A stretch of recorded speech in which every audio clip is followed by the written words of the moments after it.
ગરબાડા પોલીસે ચંદલા ગામેથી બાઇક ઉપર દારૂ લઈ જતા 2 ખેપિયાને ઝડપી પાડી જેલ ભેગા કર્યા.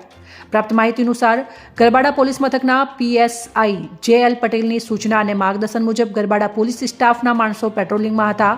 તે દરમિયાન ખાંગીરાહે મળેલ વાતમી હકીકતના આધારે એમપીના વર્ઝન તરફથી કાળા કલરની બર્ગમેન મોટરસાયકલ નંબર GJ20BB 5369 ઉપર 2 ઇસમો ઇંગ્લિશ દારૂ લઈને પાસિયા રસ્તેથી ચંદલા ગામ તરફ આવનાર છે. જે વાતમીના આધારે પોલીસે વોચ ગોઠવી હતી અને વોચ ગોઠવીને વાતમીવાળી ગાડી સાથે 2 ઇસમ આનંદભાઈ રજનીકાંત વોહણિયા તેમજ કિશનભાઈ દીપકભાઈ ગુડિયા ઝડપી પાડીને તેઓની તલાશી લેતા બાઇક ઉપર કથાના થેલામાં ભારતીય બનાવટના ઇંગ્લિશ દારૂની પેટીઓ મળી આવી હતી.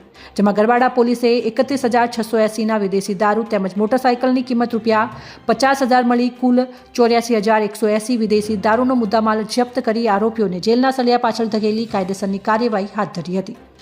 અહેવાલ માજુભાઈ બારિયા, દાહોદ જિલ્લા બ્યુરો ચીફ.